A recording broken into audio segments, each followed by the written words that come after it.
Hey guys, James here. Quick transparency. This is a singular part to what will essentially be a 12-part series that I do throughout the year, where I just steal an idea from the purple guy and basically just do a media retro, or not really retrospective, but kind of my media list for 2025.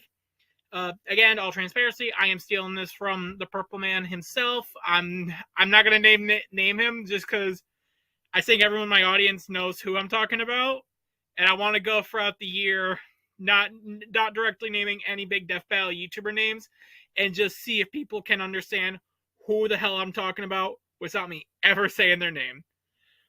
But I am essentially stealing this idea from him, and yeah, only I'm not gonna make 2 4-hour long videos. I'm just gonna do like singular parts for each month. This is gonna be in the start of every video. So I hope you enjoy this, and I don't know, let's just go watch the video. So, much like Scream, last year I meant to watch the first two Nightmare on Elm Street movies because I found them on DVD for like $5 in the Walmart $5 bin, but I just didn't get around to it. But since I am working back in Spirit again and all these horror movies are like on my mind, I figured, yeah, fuck it. Yeah, I'll go. I should probably give this a watch. I should probably watch more of these movies. Because I've seen, like, the first Halloween, I've seen 2 Friday the 13th movies, I've seen all the Chucky movies, and now I've seen Scream. So I think really only, like, the big one we got that I'm really missing is just Nightmare on Elm Street. There's other ones, but, like, that was, like, one of the last big ones. I think maybe the other ones would just be Killer Clowns and fucking the Trick or Treat movie. But I got Nightmare on Elm Street 1 and 2. I decided to give them a watch. 2 will be a bit later, but the first one, I liked it. I thought it was good. I can definitely see why it's considered like a classic in the horror movie slasher genre. Like Freddy definitely isn't like the more funny man I know him now. Like he doesn't. I don't think he ever says bitch ever. He doesn't call anyone that, which is very jarring to see. It's gonna get even weirder with the sequel, but I'm recording this like way later. I got like a bunch I need to do. But the first movie I thought was really good. Like there's obviously some like, okay, yeah, you could see a few errors here with some of the kills, namely some of the blood stuff. But there's a lot of really cool kills here. I think the whole concept of Freddy, a dream demon that you don't remember when you wake up, really fucking cool. Like Freddy is a really like cool killer here. And, like, he has a really unique design. Reckon he looks like a burnt testicle, but still, he has a really cool design here. Like, I could see why people love the first Nightmare on Elm Street movie. This is a really great movie. I imagine, like, if I ever get around to, like, 3 or beyond, I'll get more of the Freddy that people typically know of nowadays. I did see it with Jason versus Freddy, because I watched that, like, 2 or 3, I think it was 3 years ago now. But yeah, the first Nightmare on Elm Street movie I thought was really cool. It has a lot of cool kills. I also like the cast. I think the human cast is actually pretty good here. Like, besides maybe one in a couple of scenes, none of them really feel like assholes, and you don't necessarily want them to die. And I just like them. I especially like the main two. And hell, the guy that was being accused of the first murder, I liked him. I understand his terror of all this shit going down. I think if I had one like criticism to the movie that I definitely want to like point out is the ending is very fucking weird. Like after main girl, I forgot her name, kills Freddy in the dream or whatever, or takes him to the real world or something like that. I don't remember exactly. And after he thinks, oh, he's dead.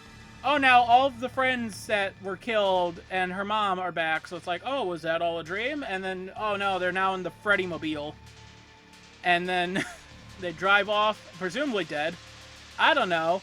And then the mom turns into a fucking mannequin and is fucking pulled through, like, the glass of a door. It looks stupid. It looks terrible. Like, even, like, considering the cheaper budget, that looks bad.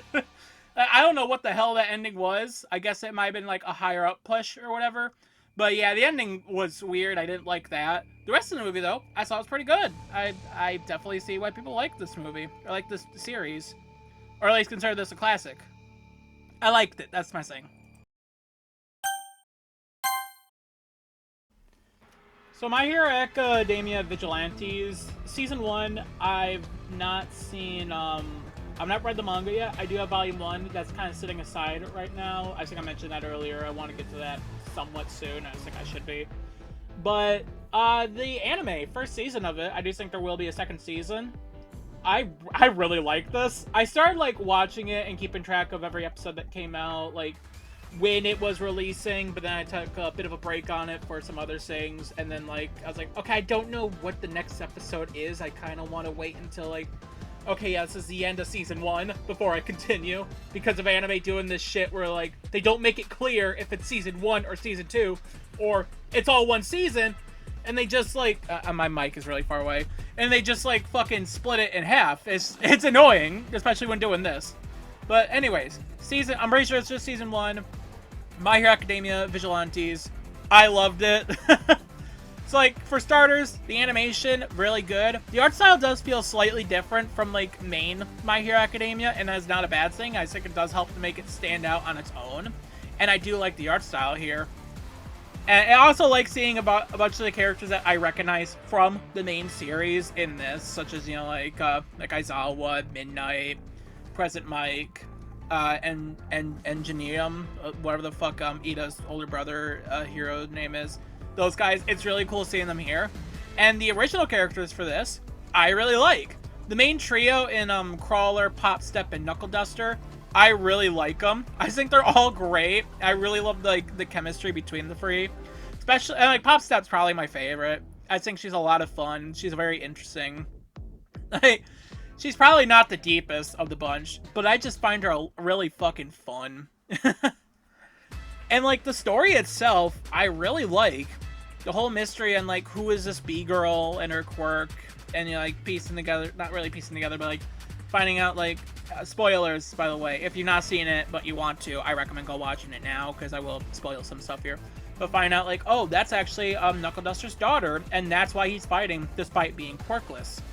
Also, Knuckle Duster being quirkless but fucking kicking ass is awesome. Like, I love this whole little group of vigilantes. But like the main story on that, I really like. I do think like the whole mystery with this B-girl and all that shit, I think it's really cool. Also, the whole bee thing is cool itself. It's kind of terrifying, but still really cool. And this like quirk-enhancing drug that we do see in the main series from Overhaul, I think it's just really damn cool. I also like the opening slaps.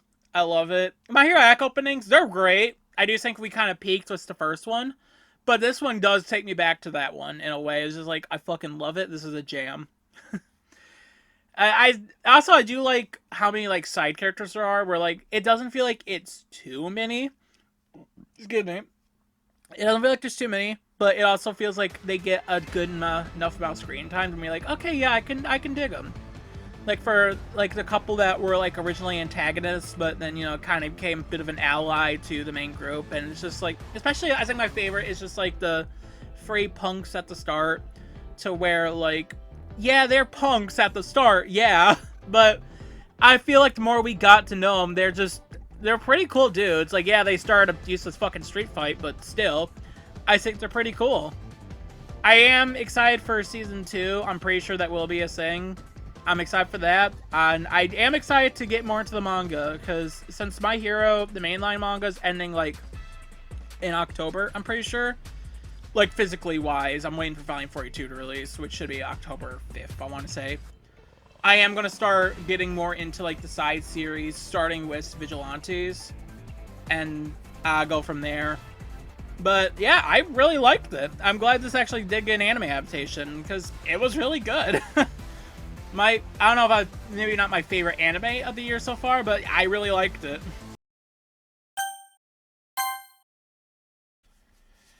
So, RWBY Ice Queendom. I missed out on this when this released. I didn't bother checking it out, but I figured I've seen all 9 volumes of RWBY.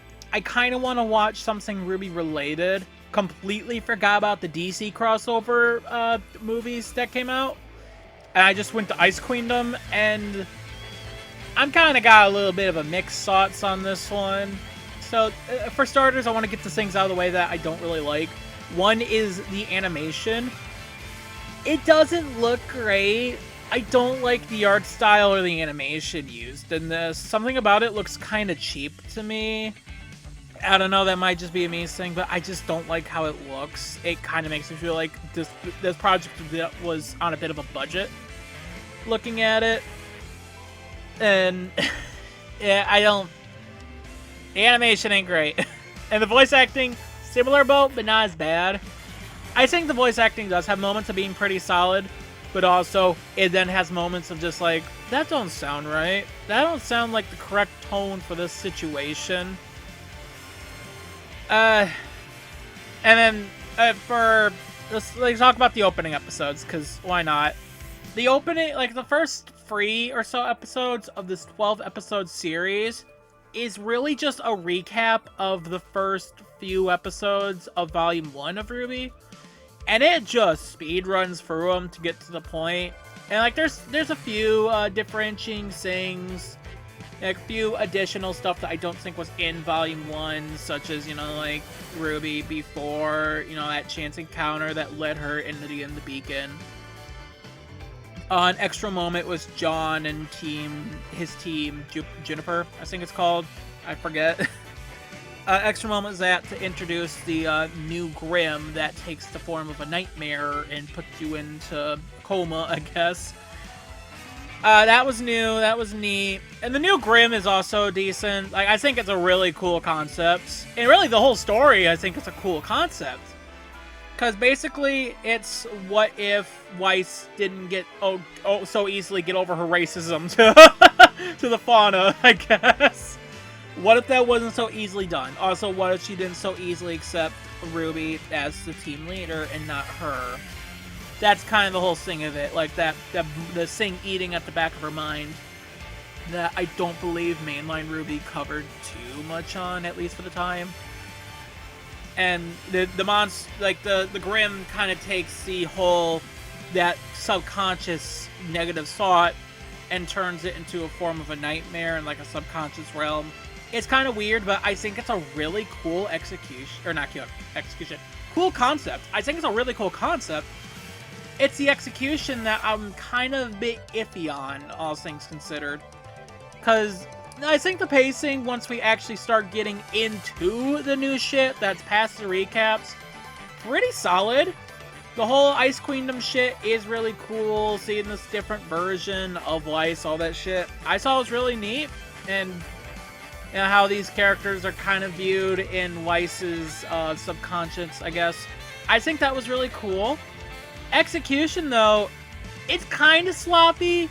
There's some parts I do think is good. Like I said, the opening bit, you know, past the recap episodes, I think is pretty solid. But then it gets to like the latter few episodes where it feels all fucking over the place. And it's just like, what the hell is happening? It's been a couple days. It's been like 2 weeks. Almost 2 weeks since I did watch this, but as of recording this. So I am kind of, my memory on it is a slight hazy, which also kind of just shows how memorable of an experience it was, because like it was kind of just a nothing thing. It was a cool side project for RWBY, a bit of an experimental thing. That's really all I can give it. Like, I didn't hate it. I didn't think it was bad. I just thought it could have been better than what it was. Because, like, how it ends, it feels very, like, rushed, and it's just like, oh, now Weiss is good again. After talking with RWBY, I think it was. But, oh, now, Blake and her, nightmare self is now, part of the radical, the White Fang leader now. And, oh, now we gotta get fucking Blake back to normal. Now this is a Blake story. And it's very odd. And I didn't really like it. It felt very clumsy. It would have been cool to see this done better. And at first I thought, okay, maybe they just didn't have enough episodes to fully explore this concept. Now it feels like they have too many episodes and they don't know what to do with the remaining ones. So let's just say, fuck it, we ball and go with this. I don't know. Ice Queendom, I thought was kind of just mediocre at best. It's very meh. It exists. It's a concept that was attempted. I think it could have been better. I do wish it was better. Animation sucks for it, but I don't know. It's 12 episodes. If you want to give it a watch, go give it a watch. Hell, I'm pretty sure someone upload every episode on YouTube in like a compilation. It's like 4 hours long. So if you want to give it a watch, be my guest. I just think it was kind of a whatever experiment that could have been better, but just is kind of just there, I guess. I don't know. Maybe I should check out the DC movies. Those might be better. Who knows?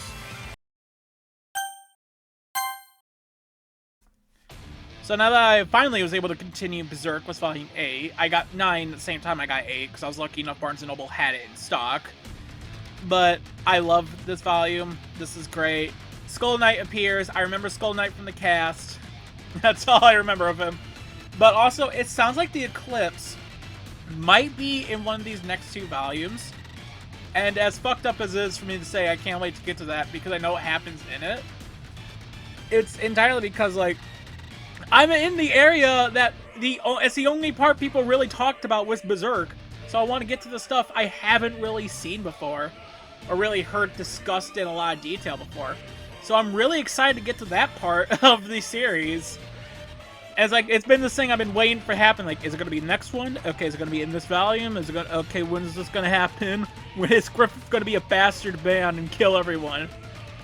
But even outside of that, I love this volume. I thought it was amazing.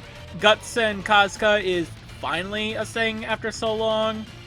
And Guts also, if he's starting to really come to terms with his own trauma, and I love that. I hate that he has to go through this trauma, but I love that he's improving. Sucks to know what's gonna happen soon, but it's like that one thing where you go to a movie, you know one scene's coming, you're waiting for that scene to come, so you're just like, where is it, you bastards? There are a few sex scenes in this one. There's one with Griffith and the princess, who I don't remember the name of. The king trying to force himself on the princess. Not comfortable to watch. And then the Costco one, which was nice to see. Not saying I love seeing sex scenes, but it's nice that they're finally fucking together after so long. But I love this volume. I thought it was great. I love the storytelling here. I think like Berserk, I love it. I want to continue more of it, and I just love the storytelling in it. Like, it feels like very horrifyingly real to the time period it released in. And like a lot of the side characters, it does suck knowing that, yeah, they're gonna fucking die. And it does suck that they were fucking raided. Like, goddamn. Griffith suffering is nice, just because you know what's gonna happen to him later on, but I really loved it. Volume 9 of Berserk. I don't have Volume 10. I don't know when I will get to that, because it's just been like waiting for Barnes & Noble to get it in stock. I have a few other series I kind of want to go on my way to get before I really get more into Berserk. But Volume 9, I really loved it. I thought it was great. I hope I can get to 10 soon, but I'm not sure when that will be. It took me like 2 years to get to this one, so yeah, but Volume 9, I loved it. So while I've been playing Hollow Knight Silksong, which I'm not going to stream, I know like back in the day when I was streaming Hollow Knight, I was going to stream Silksong when it released, or saying I was going to. I don't stream anymore these days, so I'm not doing that. Anyways, I was having this play while I was watching that, or playing that. I was having Season 1 of Monkey Kid playing. I was watching that while playing the game. And I see a lot of praise thrown towards Lego Monkey Kid. A lot of my Twitter friends, or follow each other on Twitter. I don't know if we're friends, but a lot of them have a lot of high praise for Lego Monkey Kid. And I've seen a lot of people like praise it a lot. I've seen a lot of love thrown towards Monkey Kid's way. So I figured this year I want to at least give Season 1 a watch. I don't know if I'll get to the rest of them this year. I don't know yet, but Lego Monkey Kid Season 1. Yeah, it's really great. So I'll get like the obvious out of the way. The animation is fucking clean. It is smooth. I love the animation for it. I don't know what this has to do with Lego. I really don't. There's no building. It's just like, yeah, they are the Lego people. but they don't move like Lego. What does Lego have to do with this? I don't know, but whatever. It looks great. The animation is fucking clean. And also, I like the cast. I think everyone bounces off each other really well, both when it comes to the heroes and the villains. I love all of them. Like, Monkey Kid is a fun protagonist. I love all the side characters. I love the villain. I especially love the son of the Demon Lord. I forget his name. Again, it's in a good couple days. But I really love this. I definitely see why people love it a lot. I do think the stories are very, like... excuse me. Are very... yeah, whatever. They're your standard kids show plots, with bar exception of the pilot and the season 1 finale.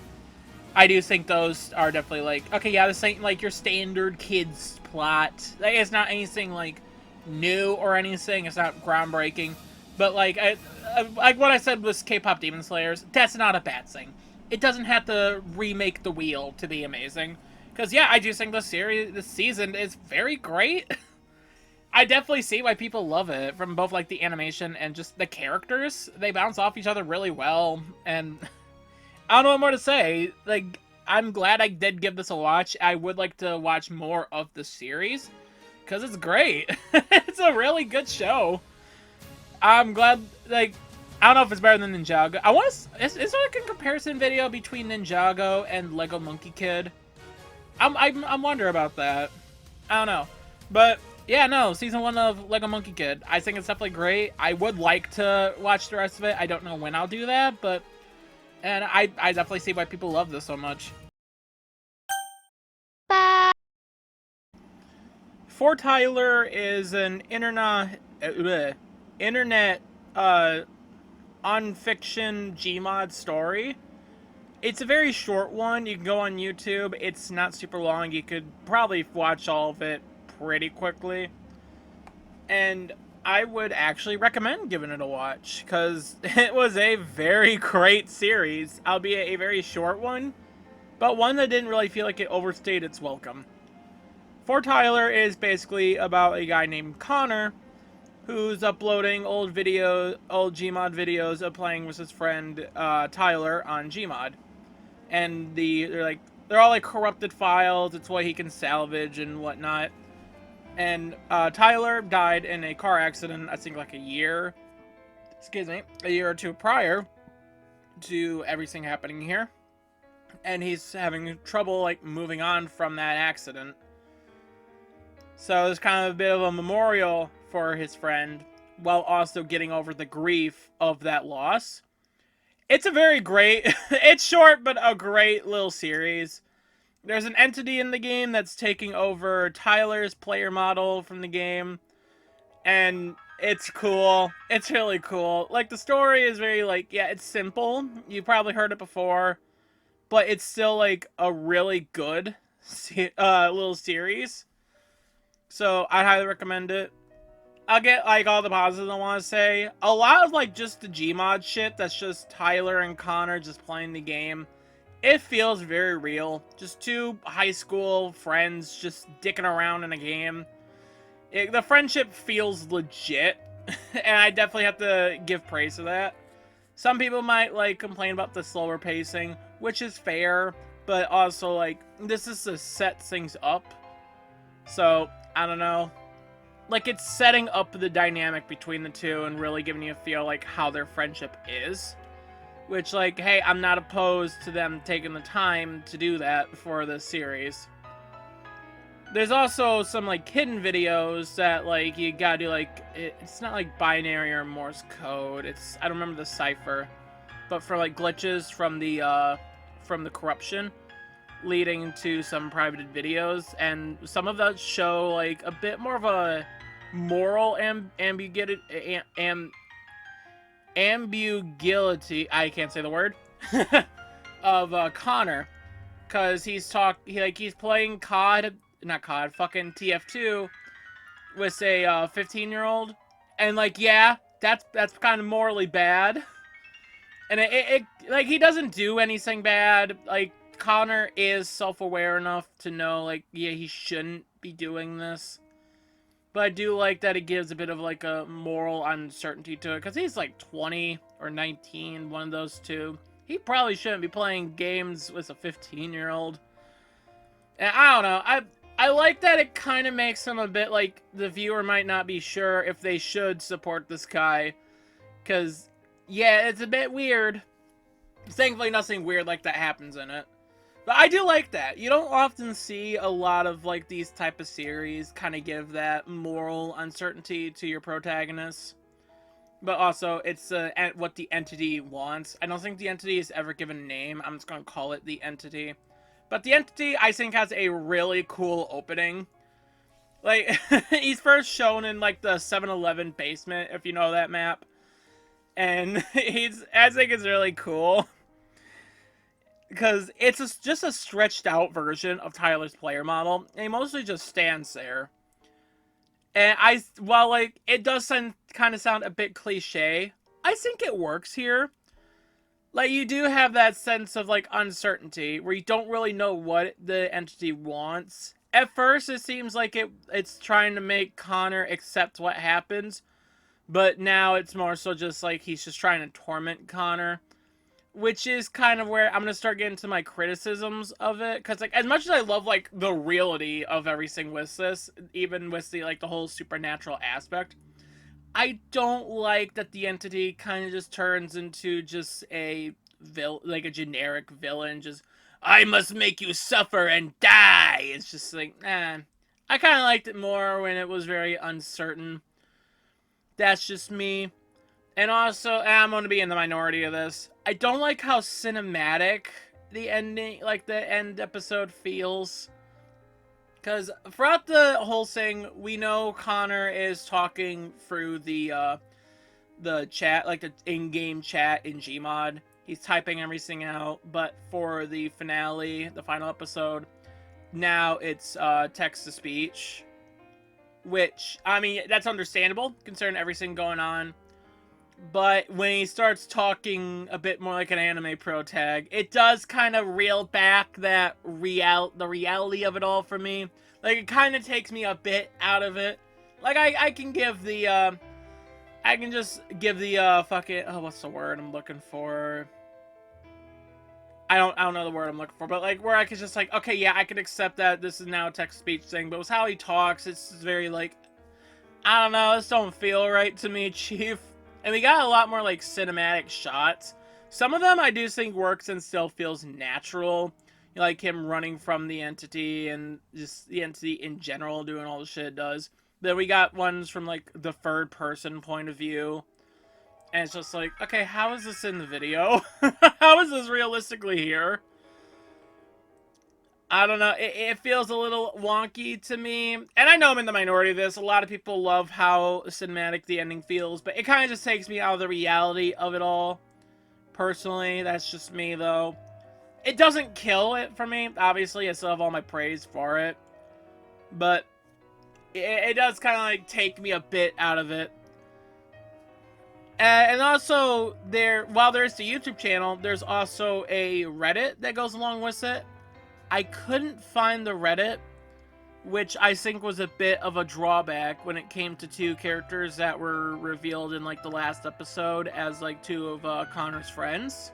Like, real-life friends, not online friends. And, like, it's fine. It doesn't, like, doesn't take away from the main thing. But I do wish, like, they got maybe mentioned in the main one, like, in the videos themselves.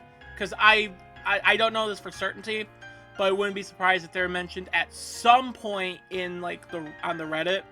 But I couldn't find the Reddit, so I couldn't explore that part of the Unfiction story.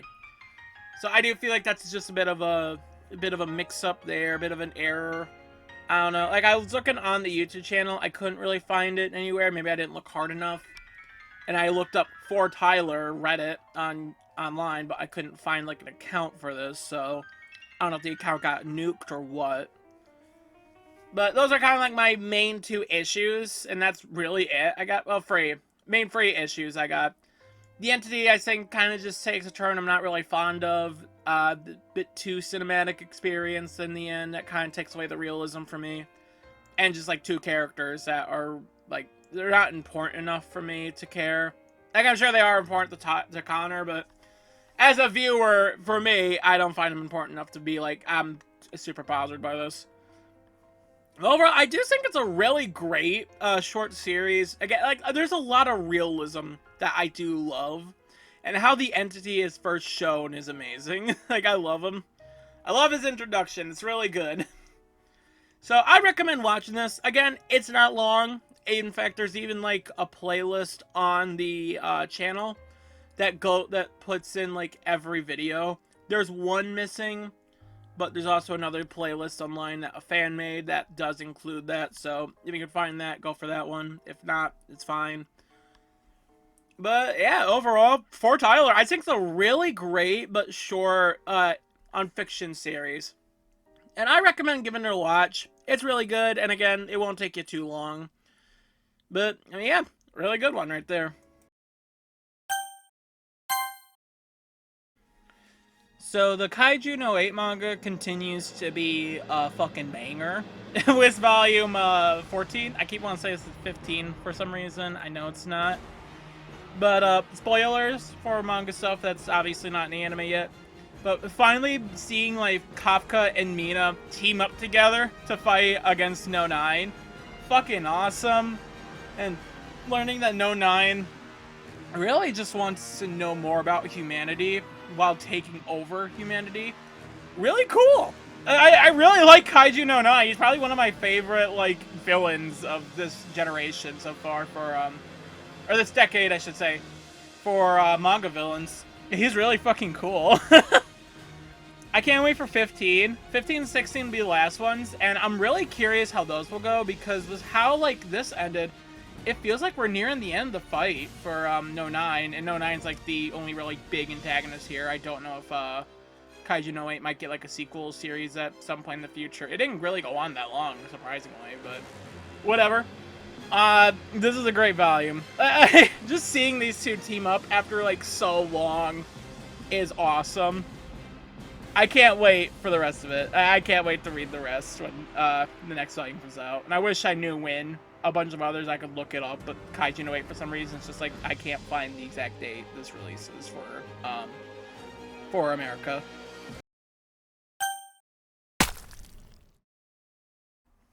Nightmare on Elm Street 2 was weird. It was very, like, odd. It's not what I expected. Like, with the knowledge I have of Nightmare on Elm Street, or at least what I thought was my knowledge on it, this is not at all direction I saw it would be going. So, first of all, the possession. Very weird in this movie. I don't know why, but very specifically this movie, it's weird to me. I don't know. Just like the switching between the Freddy and the Jesse. It's odd. I don't know how to explain it. I think it's definitely because I don't like how it looks for the most part. I do get this was what, not even like 1990. I don't know when this movie came out. But it looks weird. Like, Freddy fucking ripping out of his flesh looks odd. I don't like it. I especially don't like Freddy's eye inside of Jesse's mouth. It looks bad to me. It might have looked cool at the time, but it's right now, looking at it, I don't like it. But, speaking of Jesse, I like him. I think he's neat. This movie is very much gay. I don't mean that in an insulting way. I mean it on, a lot of shirtless men in it. Which, like, hey, not a bad thing. If that's what you're into, that's what you're into. And we get so many ones of just, like, fucking shirtless women. So, fair trade-off, I suppose. But I liked it. I think it's a good movie. I like the first one more. I don't know, just everything about that just felt a lot better to me. Outside of the ending, I think this one does it better. But this one was just very, like, it was odd. I don't know. I don't know if stuff like that. Also, like, Freddy is a lot more just horror guy. He's not the jokester I know him as from, like, future stuff. He doesn't, like, have a bit of that silliness that he had in the first one with some scenes. This one, he's entirely just a horror guy. And, like, that's not a bad thing. It's just odd to me. It's jarring. I feel like I'm in some weird, different timeline. But, And also, like, some of the kills were pretty good here. There's some decent kills. But, yeah, Nightmare on Elm Street 2, I think it's good. I don't really have much to say other than, like, it's a weird experience for me. But, I don't know, I liked it overall. I thought it was overall good, just odd.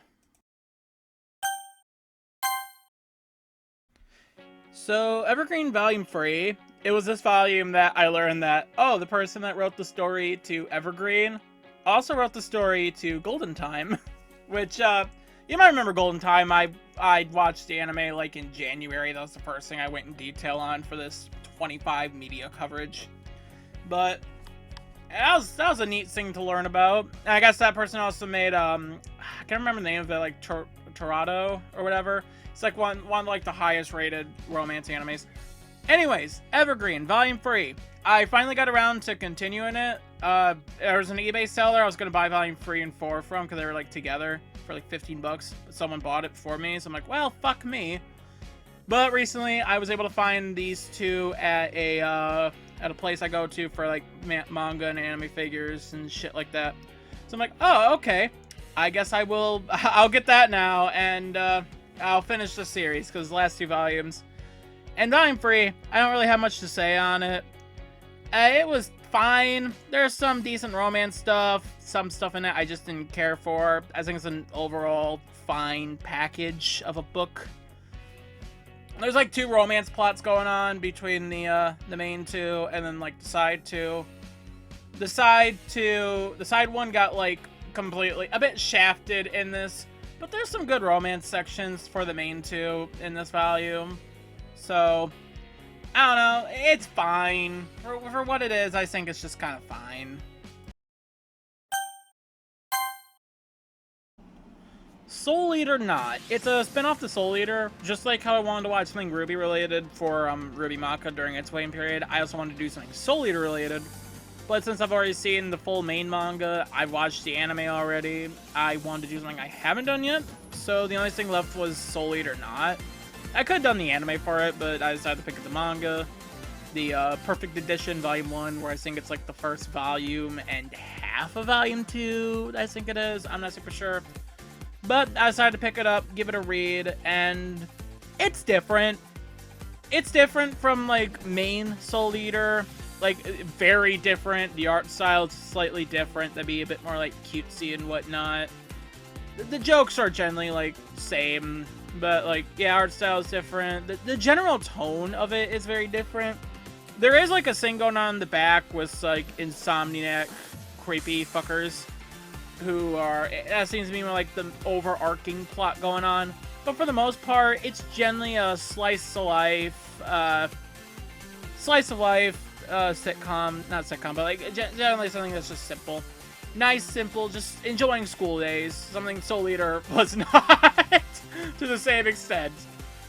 And yeah, I don't know. I can see why people may not like it. Personally, I don't mind it. I honestly think it's not that bad. I don't know. Like I already knew it wasn't gonna be like Soul Eater going in. It's more of like a prequel going on before, I think, like, the main events of Soul Eater. Because, like, you got, like, not Ruby, you got Maka, you got Black Star, Def the kid doesn't seem to be in the school yet. And, like, Liz and Patty are more their punkster selves, so... Yeah, I think it's a bit before the main events. Where these characters go for the main story? But... Soul Eater Not, I don't think it's that bad. There's some good jokes, and for the few fight scenes that there are, they're pretty cool. I like the main cast. I think the main trio bounce off each other pretty well. There's a bit of a fucking weird love triangle going on, an eerie love triangle, and you know, fuck it, sure, let's go, I guess. I don't know. I don't think it's that bad. It's definitely not gonna be everyone's cup of tea, especially like main Soul Eater fans, because again, it's very different. And again, that's not a bad thing. I'm fine if like an author wants to experiment more. But it's very different. Again, not a bad thing. I think for what it is, it's not that bad. I would probably like to continue it, because there's like only 2 other of these perfect volumes. The series went on for like 5. I don't know if it got finished, or if it just canceled. But yeah, I don't think it's that bad. It's fine for what it is. Evergreen Volume 4. Done with the series, and I am mixed on this one, if I'm being real. So, okay, starters, I want to make this clear. If there's any, like, big fans of Evergreen, and I fuck something up here, keep in mind, I read Volume 1 and 2 together back in February, and this is September, so that's a good couple months caps between the two, so I might have forgotten something. That's likely something that might have happened. Excuse me, but I'm just gonna get out and say it. The main couple here, fucking Hotaka and Nikki. That's like the main couple, and like the whole like couple, the plot has been revolving around to get them together. They're finally dating, but then Nikki suddenly connects some dots in her head and then realizes that they are brother and sister. So, and this gist is that her dad, fucked, fucking Hotaka's mom, and then became his dad, and he left, Nikki and her mom to live with Hotaka and his mom, and died of something. I don't remember what it was a while ago. So she never knew who took that away, who swooped up Nikki, or who swooped up Nikki's dad. But she said if she ever found out, she would hate them forever and want them to die. And because of like a fucking summer festival and something that happened that I guess was similar enough to something that happened in her past with her dad, she was able to connect all those dots and like, oh wait, this is Alabama. And I don't think it's well done at all. I'm sorry. So, first of all, how she connects these feels very like fucking out of nowhere, just completely left field. But also, I don't remember there being any hints guiding us here. Like, I don't remember anything that was be like, okay, yeah, this is where this is going. Again, I haven't read the first few volumes in months, so I could have forgotten something. But, I don't know, this felt like it came out of fucking nowhere. And I don't like that these two are siblings now, when they have already kissed. So, and I want to say this now, they don't stay a couple after finding this out, but Nikki does like a fucking 180 of like loving this guy to fucking hating him, and it feels like her character is very inconsistently written here, and it's so odd. I don't like it. And then, fucking A. I'm trying to remember exactly everything that went down. But I guess, like, the two families, the parents, they don't like each other. Because same man, whatever. But there is a house up in the mountains that, like, the grandma, when she was dying, gave a key to both Nikki and Hotaka separately. And because Hotaka's family usually got most of the things, Nikki got this, he gave Nikki that house. And yeah, she doesn't want to see him ever again, whatever. And I'll talk about how that concludes in a minute, but this is gonna be more detailed. So I got words to say for this one. But then there's also the side romance plot with An-chan, I'll just call her An, and Sunsuke. I'll call him Soga because that's his other name. This has also been a side plot romance that was going on, and like last few volumes they just didn't like each other or were pretending not to like each other, very complicated feelings. But in this, it's all sorted out, and I kind of have a bit of a similar issue that I'm gonna have in a minute with the main plot one, but I think this one is a better done overall thing. But I think both of these, like the overall plot of this as well, just suffers from the fact that I think Evergreen should have been longer. Because it does not feel like it had the time to build up all of this shit going on. Like, to build up this big plot twist of the main romance, as well as naturally have some of these, like, wrap up. Because something I felt while reading this is that I'll say like Ans and fucking Sega Soga. That one felt a lot more naturally wrapped up, though it did kind of feel a bit rushed ever so slightly. Like, they're both looking for Nikki because they both think she has something to do with why Hotaka's so sad. Look, Soga knows. Soga hates Nikki, but that's irrelevant. Not really relevant, but sidetrack. But, like, and during their look, they do end up, like, apologizing to each other for all the miscommunications between Soga and Anchen, and then they start dating. I think this is a very well done one, and I kind of rather have been the main focus. But it does kind of feel like slightly too quickly fixed. I don't know. I think it could have benefited from maybe a couple more chapters. Quite possibly. But, yeah. I really, Soga, I feel like, kind of got a bit underbaked. Because he had this whole plot point, like, it's a whole little side plot going on. Where he's a ladies' man, but he always ends up heartbroken, like, or like a girl leaves her within a week. And he just plays it off, pretending to be cool. But, like, Anchan's the only one that doesn't really like that. But she kind of just viewed him as, like, some sleazeball. But also did kind of have, like, complicated feelings. It's a whole story. Whole 4-volume story. But, yeah, and then, like, they're able to get, like, everything sorted out. And the other thing. And I think this is done the best it could have with the time it had. But, again, I feel like if this had, like, maybe another volume or two, it could have been a lot better done, but I definitely think the short run of this really fucked with the main plot here and the main relationship between Hotaka and Nikki. Because, like, it's in this volume that Nikki starts to do a 180 and fucking hate Hotaka and want him dead. And then only, like, a couple chapters in, they're okay again. And there was a bit of a time skip, but it doesn't seem like that big of a time skip, like maybe a couple days at best, maybe a week, if I'm being generous. So, I don't know. I feel like this really should have been like another 1 or 2 volumes, to really get all that shit sorted out, as well as to set up to that twist way better. Have more clues there. I mean, again, maybe I might have missed something, but I don't know. I don't think I did, considering I saw some other people who had this same issue. And just like where it felt completely out of nowhere. And like how they do rectify it is like, oh, there's a big ass storm that's coming. And Nikki is up in the mountains. She can't get out because like her moped can't go for the mud or whatever the fuck. So Hotaka risks his life to come and save her. They get to like a safe spot, and then like they make up.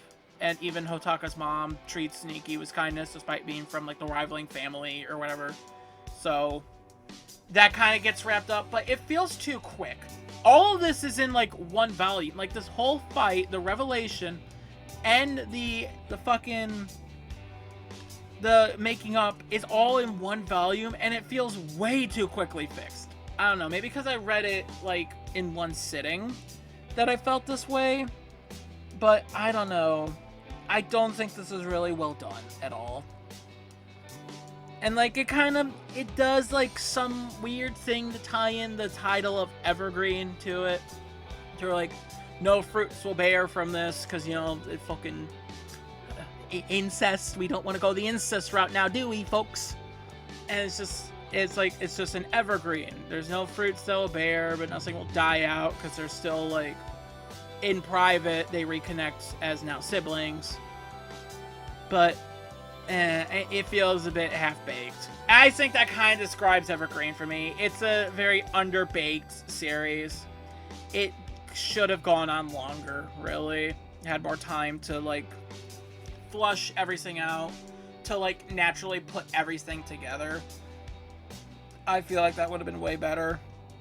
And I saw someone say like they like this ending because it's realistic, that life doesn't always go the way you want it to. And I can kind of see it, but at the same time, there's, yes, some things might not just work out that way. And then there's the fucking possibility of incest. Like, I don't know. I'm severely mixed on it, because, like, leading up to it, I like the romance stuff going on between Hotaka and Nikki until the fucking twist that they're related by blood. And like, I think that I do find the An-chan and Soga thing wrapped up nicely enough, but it could have been better. And like, not to mention Soga just feeling underutilized. Also, I didn't even finish my thought with that, but yeah, because of him like being such a ladies' man, he's kind of depressed, but mask it by being the cool dude. So he has to do he has to do like extra classes during summer to make up for the failing grades. But because he's flunking on all those too, like his teachers are giving him one last chance to just do fucking everything to be able to pass. And he even goes as far as like shaving his beautiful hair to be able to pass the test overall.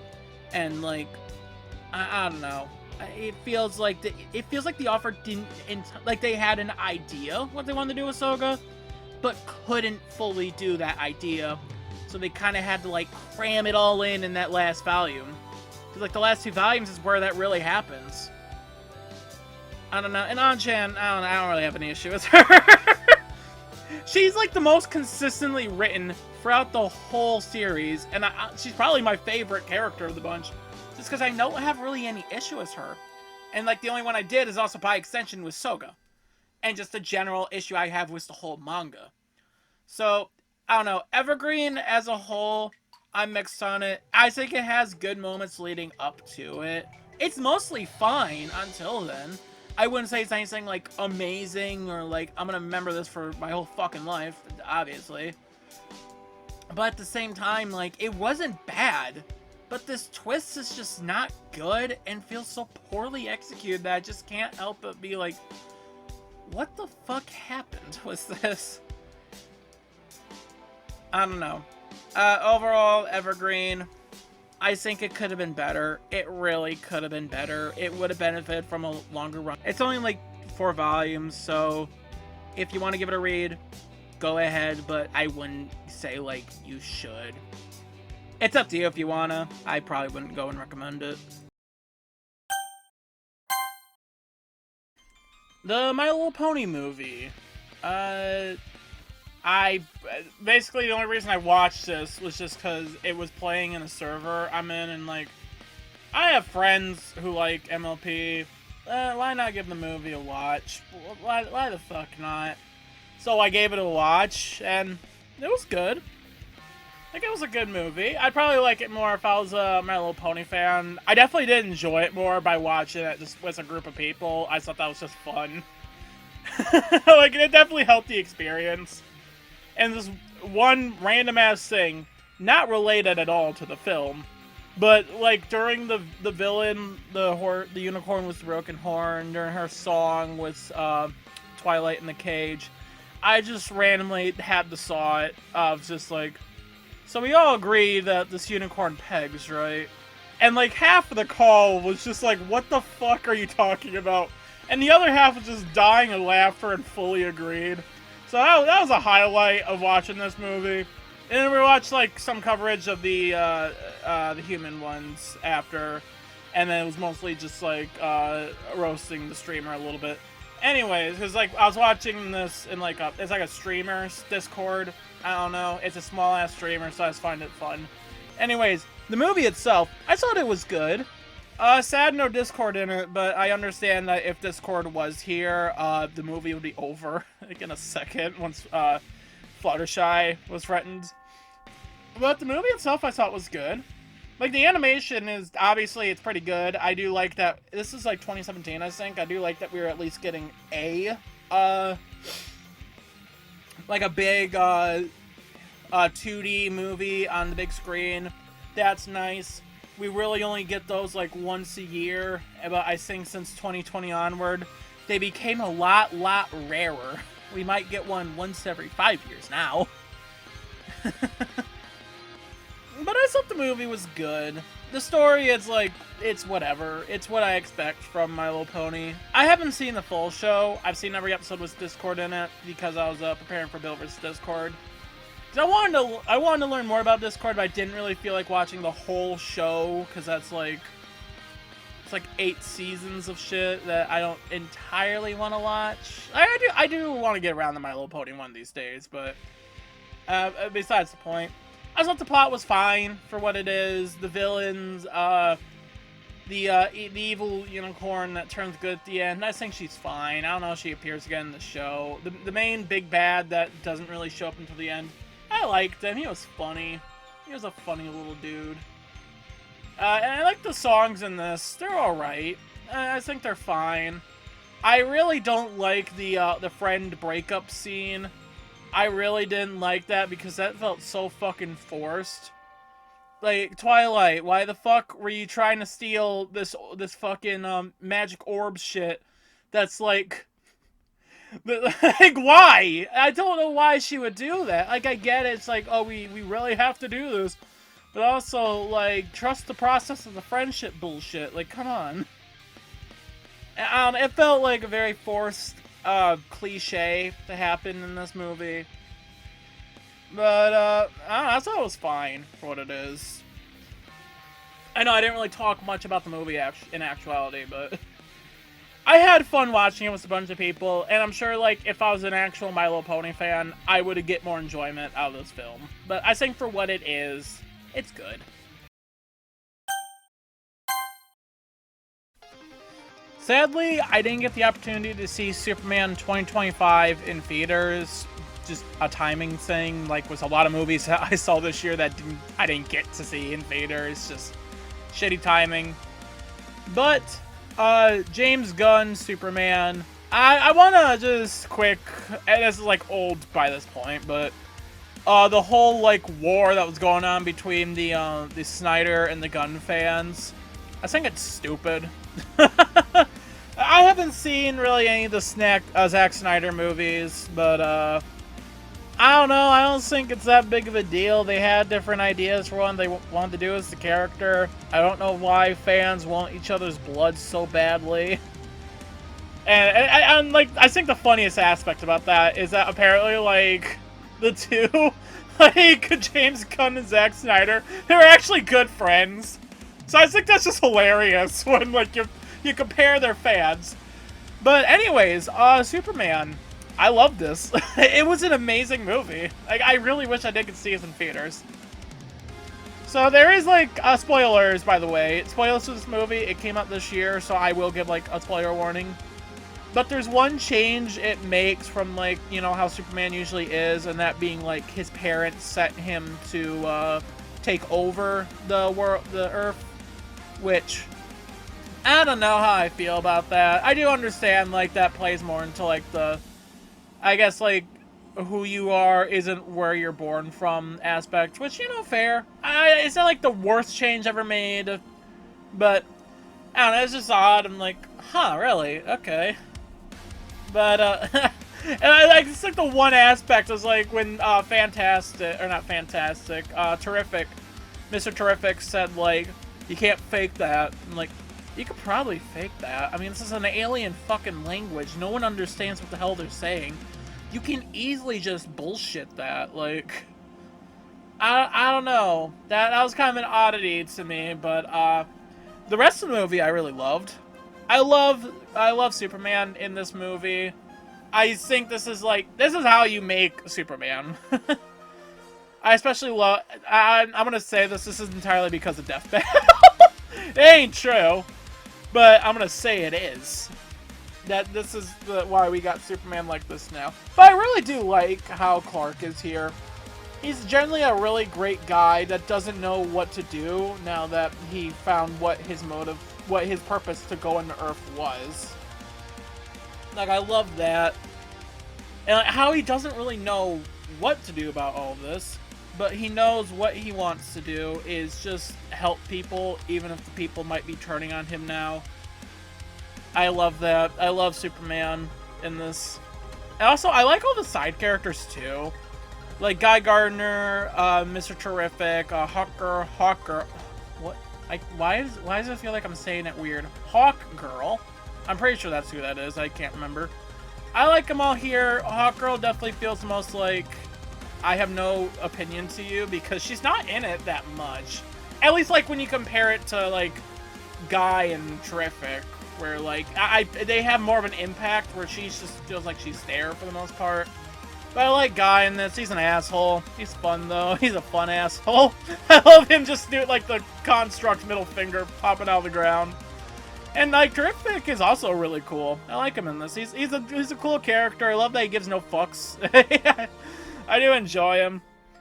And like the action in the movie, it looks really cool. Like I love a lot of like the cinematography here, especially when Soups is fighting all the super soldier people. I think that's really cool. It's the camera work. Also Crypto. I love Crypto's just a goddamn menace in this movie. Also Supergirl. I was spoiled on her being in the movie by the Twitter and just people loving the drunk cousin Supergirl. And I was surprised she was really only in like the very end. But I like her for how little she's in this. Also like the human characters. Lois, Jimmy, the one Lex's girlfriend or whatever. I think they're all nice. I love Lex's girlfriend a lot. I don't remember her name, but I just really love her. Her just doing like the fucking selfie to the to the tower, that tower getting destroyed. I don't know, but it just fills me with like, she's such a fun character just from that alone. But also just like her seemingly being an idiot is like the smartest thing she ever did. When taking all those selfies with all Alexa's shit and like sending that to Jimmy, and it's just like, oh, this is how we actually have all the evidence against Lex. Also Lex himself, I love him here. He is such a goddamn terrible, irredeemable person, and I love him for it. Like, he is unapologetically an asshole. Just like fucking having a baby as a hostage, killing a random civilian just because they supported Superman. Putting Superman through constant fucking torture was the kryptonite. I fucking love it. And just the 1A! 1A! 1A! Was the Ultraman. That was I know that's a meme all over Twitter, but I fucking loved it. It was funny. I really loved everything about this movie. Like, there's, like I said, the one weird change, but everything else I really love. I also love that we are moving past the whole dark and gritty from the 2000s. I was never a fan of that. You can never see what the hell's going on, and it feels, like, boring to me. Like, I'm not a fan of the dark and gritty. I know people complain about the more jokesy things a lot of superhero movies are because of the MCU. Excuse me, which that's also to criticize. I think that's also just as fair to dislike as the dark and gritty ones. And I feel Superman kind of takes that good balance. Like, it has funny moments, but they feel well balanced with the more serious aspects. Like, I really love them. I highly recommend this movie. I have no input on the Snyder gun war between the fans. Zero input on that. But I love this movie. I think it's amazing. It definitely feels like a good breath of fresh air for both, like, superhero movies and DC movies, because the fucking DC Extended Universe was crumbling with every fucking film. Minus Shazam, just because that was the only one not trying to be like the rest of them. You know, I love this movie. And I don't know what more I could really say. Like, a lot of the stuff I could praise for this movie, you've probably heard already. Hell, everything I've said already you've probably heard. I can't really say much new that hasn't been said. So, like, yeah, I really love the movie. Like, it captures what Superman is perfectly. And, yeah, I think it's a wonderful movie. So, a couple of years ago, I think in 2022, I want to say it was, I ended up binging the entire, like, Season 1 of Rise of the TMNT, and I absolutely loved it. I went to go binge Season 2, but the site I was watching it on, the whole thing wasn't there. So, I couldn't do that, but recently, trying out Paramount Plus, so I decided to go give it a watch, give Season 2 a watch, and I absolutely love it. Rise of the TMNT, I think it was one of those shows that didn't really perform well back when it was releasing. And I think it just released at a pretty poor time. It was during that era of cartoons where there's a lot of, like, reboots and going on that weren't that great, namely because of Cartoon Network. Because they did Teen Titans Go, and a lot of people hated it when that released. I do think people have eased up on it a lot nowadays, but back then, no. And then they did the Powerpuff Girls and Ben 10, those reboots, and people didn't love them. DuckTales, I think, did get hit with this as well, but not to the same extent, because people actually gave the 2017 DuckTales a try and ended up really liking it. Where Rise of TMNT, I don't think I had that, because a lot of people really liked TMNT 2012, but Rise's art style, people didn't really like it, and so it's just going to be another case of, you know, Teen Titans Go, or Powerpuff Girls, or Ben 10. Which is a shame that happened, because Rise of TMNT is definitely, like, one of the best TMNT things out there. Maybe my even personal favorite Ninja Turtles iteration. So, like, first of all, the art style to it, I really like it. I could see how maybe the character designs might throw some people off at first, but given it a watch nowadays, I think it's a really great art style. And, like, the animation is, like, super fucking amazing. Like, I love how clean a lot of the more, like, intense shots look. It has some of the best fight scenes in, like, 2D animation around. Like, it looks so awesome. It does lean a lot into, like, the anime aspect with mystic weapons and shit. But who cares? It looks cool. Like, it looks awesome. And, like, the characterization of everyone in this, I really love. Like, a lot of the older characters, like Turtles, April, Splinter, I think are all great here. I can maybe understand why people might not like this iteration of Splinter. He is very different from, like, previous ones. But I still like him here. He's not the best dad out there, but he does his best when it matters, and I love him for it. And I also love the Turtles in this. I love all of them.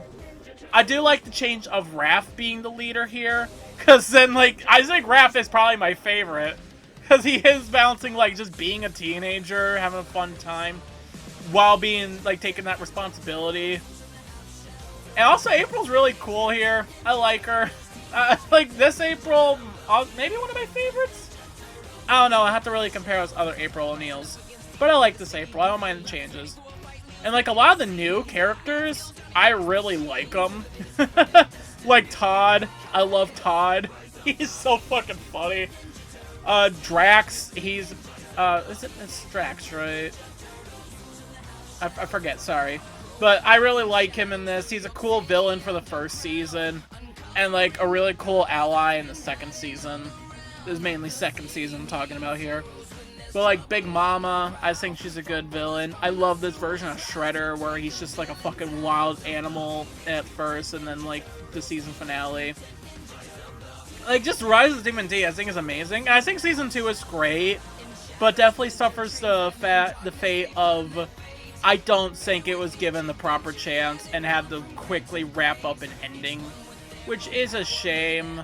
I would love to see more of this. Like, there's the fish that was introduced in, like, I think the first episode, one or two episodes, and I don't think she came back at all during the season. It definitely felt like they had in mind a season 3, but because, you know, this is Nickelodeon, and if you're not successful day one like SpongeBob, you are doomed to die, which really fucking sucks. And, like, Loud House is the exception. It's the black sheep of this trend. But, like, I definitely do think that is where a lot of this season might falter, because a lot of stuff kind of, like, has to be hurriedly wrapped up during the last couple episodes. Namely, just like, oh, Big Mama's now the big final villain. The Foot Clan bringing back Shredder. It's just like, okay, yeah, it was kind of gone throughout most of the season. Now it's back. And, you know, now we got that. Like, the last couple episodes is Big Mama putting everyone, like the Turtles and, like, 4 of their enemies that are also mutants in, like, this competition type bullshit. And, yeah, I don't know. It could have been built up to better, in my opinion. But I think with what they had, the time they had, they did pretty well. So, yeah. I definitely think this suffered just from... It had to be rushed a bit. But even with that, I still really love it. Like, I'd highly recommend Rise of the TMNT. It's fun. Like, it's very funny. The characterization is really great. Like, Raph isn't as much of a hothead as he more just trying to be responsible, but still having a fun time. Leonardo's a lot more chilled and laid back, not needing to be the leader this time around, and I like that take on Leo. Mikey, he's definitely the most kid-like, but he always has, like, the best, thinks the best in everyone, and I love him. And, like, when he isn't, like, the super nice guy, when he's, like, fucking Dr. Gentle, or Dr. Feelings, or whatever the fuck, he is amazing. I love how much of a sarcastic prick Donnie is in this. Like, I love this iteration of Donnie. And they don't really go over the, overboard with him being, like, fucking that asshole character. Because a lot of people write that asshole character, or be that asshole character, and they're not funny or charming, they're just annoying. Donnie, I think, rides that line perfectly, and being like, yeah, he's a bit of a dick, but he's funny. He's sarcastic, but he's charming. I definitely think that's, like, one of the best things here. Like, characterization-wise. So yeah, Splinter being a ex-movie star before becoming the Rat. I think that's cool. And the characterization, I say, like that and the animation, I think hard carries enough of Rise of TMNT Season 2 to where I'd say I think it's an amazing season. It really is. Rise of TMNT itself is amazing. I'd highly recommend giving this one a watch. I love Rise of TMNT. So back in January, I watched the first half of Sakamoto Days anime. I'm waiting to add it to the list until I watch the second half, which I probably will do kind of soonish, hopefully. But Volume 1 of the manga I picked up because, you know, I like the anime. I might as well give the manga a try. And Volume 1 is pretty good. Like, it's about the same as what's in the anime. So it's kind of like a similar thing with Dandadan Volume 1, where generally most of what I could say was the manga, the first volume at least, I could really just say was the anime. Like, the anime does make a couple of things a lot, like, better visually, because, you know, it has the benefit of being in motion. I also just think the whole, like, Lu Xiaotang, her introduction arc, her story, I thought was better done in the anime. But, yeah, Volume 1 of Sakamoto Days, I thought it was good. The art's solid, characterization still pretty good, has some funny moments. It's a good first volume. I don't have much more to add to it than that.